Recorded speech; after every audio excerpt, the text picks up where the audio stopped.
चेन्नई और वापस और पूरी जगह उन्होंने 18 स्टेशन पे महिलाओं के एक बड़े से कपड़े के थान पे उन्होंने लाखों सिग्नेचर्स दिए महिलाओं के कि इनको सारी महिलाओं की तरफ से ये डिमांड खड़ी हूँ मुस्लिम विमेन फोरम की तरफ से। मुस्लिम विमेन फोरम जो न सिर्फ मुसलमान औरतों के लिए मगर जितनी महिलाएं हैं across all segments of society उनके लिए हम लोग काम करते हैं। हमारे लिए कोई फराक रखा है कि विमेन्स रिजर्वेशन बिल नहीं पास हो रहा लोकसभा में, इसका मतलब कोई बिल नहीं। Shame and shame and Shem कि ये बिल नहीं पास। आराम से इसको बहुत ही साधारण बहुत ही सरल तरीके से इसको आप समझ जाइए। वो आधी आबादी हम हैं और हमारी पूरी उम्र गुजर गई है इस स्ट्रगल में और अब हम चाहते हैं कि वो सुबह आए और अब वो सुबह आएगी जबकि ये बिल 33% होगा और फिर अगर भगवान अल्लाह जो भी हम जिसमें भी हम यकीन रखते हैं एक दिन ऐसा आएगा आप लोगों की जिंदगी में जबकि 50% महिलाएं आएंगी। पार्लियामेंट कहती है कि महिला को वुमेन इन चाइल्ड में रख दो, महिला को हेल्थ में डाल दो, महिला को एजुकेशन में डाल दो। अरे भाई एनर्जी में क्यों ना डालो। पंचायती राज आए उन्होंने खत्म ही कर दिया, कोई बात नहीं, खत्म हो गया, हम सब निकल गए वहां से, मगर उससे अच्छा मॉडल लेके आओ जिसमें महिलाओं की नजर से देखा जाए। पूरी मुल्क की डेवलपमेंट महिलाओं की नजरिए से, इसको इंग्लिश में बोलते हैं फ्रॉम द फेमिनिस्ट लेंस, महिला के नजरिए से देखा जाए। हमने कोशिश की बहुत, हमने इसमें ज्यादा कामयाबी हमें मिली।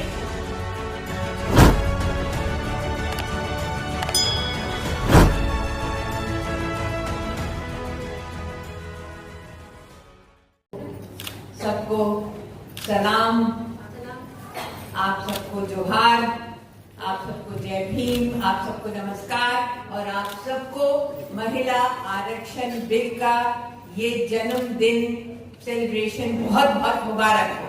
जिंदाबाद जिंदाबाद। मैं यहाँ खड़ी हूँ एक वरिष्ठ मैं भी अपनी सीनियर क्योंकि इस मुहिम के साथ मैं जब से जुड़ी हूँ, जब से गीता मुखर्जी हमारी यादों में बसी हुई है। गीता मुखर्जी जिन्होंने हमें सबक सिखाया इस बिल के बारे में, जिन्होंने कहा कि कुछ इसमें डाइल्यूशन नहीं होगा, किसी तरह का कॉम्प्रोमाइज नहीं होगा, ये हमने गीता मुखर्जी से सीखा। दूसरे, अगर आपको पोस्टर उठा लें मरियम या आप उठा लें तो मैं अपनी ये सारी मेरी प्यारी छोटी बहनें जो यहाँ बैठी हैं, एनी बैठी हैं, भाषा, मरियम, पूनम, कविता, शबनम, अभिरामी, सीमा, इन सबको और आप सबको मैं बताना चाहती हूँ कि ये मोहिनी गिरी हैं कि जो उठा लीजिए, जो एक रेल चेतना यात्रा लेके गई 1998 में, 5 दिसंबर 1998 में कहाँ गई? वो गई दिल्ली से एर्नाकुलम और चेन्नई और वापस और पूरी जगह उन्होंने 18 स्टेशन पे महिलाओं के एक बड़े से कपड़े के थान पे उन्होंने लाखों सिग्नेचर्स लिए महिलाओं के कि इनको सारी महिलाओं की तरफ से ये डिमांड आया कि विमेन्स रिजर्वेशन बिल, जिसके बारे में बहुत अच्छी तरह से अभी एनी ने उसके बारे में आपको ऐसे ऐसे आंकड़े दिए हैं, ऐसे ऐसे फिगर्स दिए हैं, आप समझ सकती हैं कि 4% से हम सिर्फ 14% पे आए हैं। 4% था ना आपने कहा था, 4% से हम सिर्फ 14% पे आए हैं।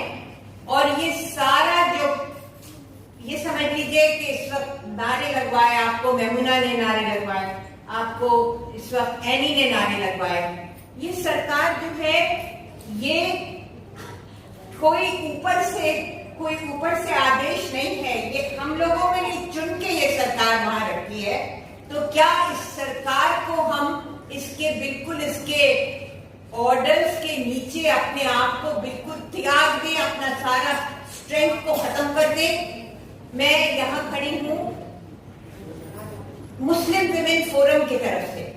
मुस्लिम विमेन फोरम जो न सिर्फ मुसलमान औरतों के लिए मगर जितनी महिलाएं हैं across all segments of society, उनके लिए हम लोग काम करते हैं। हमारे लिए कोई फर्क नहीं, मगर मुसलमान औरतें कई तरीके से ज्यादा डिसएडवांटेज होती हैं। और मेरे साथ मेरे कॉलीग रियाज अहमद हैं।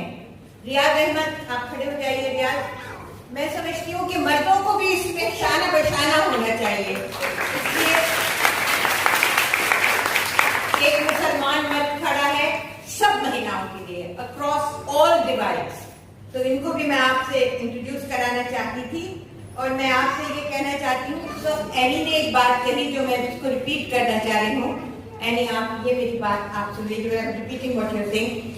जो एनी ने जो बात कही कि इतने सारे बिल, 20 बिल मॉनसून सेशन में पास हो गए, और अभी एक प्रोग्राम हुआ था जनता अदालत का जो कि अरुणा रॉय ने कराया था अपनी संस्था के, तो उसमें हमने ये देखा कि ये 20 बिल तो आराम से पास हो गए, ना कोई डिस्कशन हुआ, ना कोई बात हुई।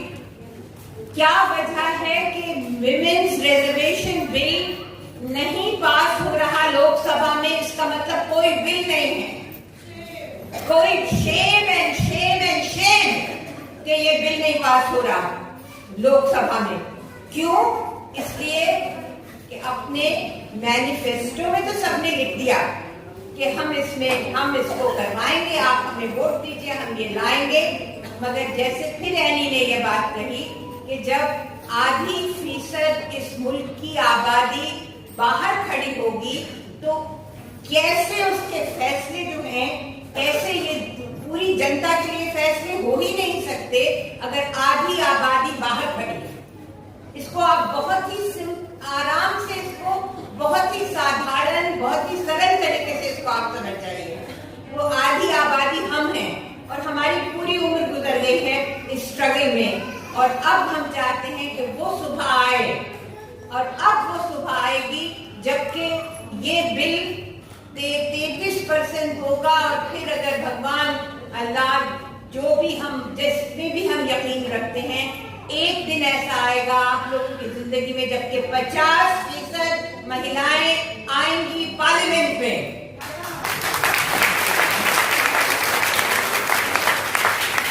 आखिरी बात मैं कहना चाहती हूँ कि योजना आयोग में हमने ये किया, एक कोशिश हमने ये की, और आप इसको भी समझ लीजिए कि पूरा जो योजनाएं बनती हैं हमने उसमें पूरी योजना को महिला के नजरिए से योजनाओं को देखा, और देखा कि अगर ये कोई भी सेक्टर हो जिसमें महिला का हर चीज में भागीदारी है।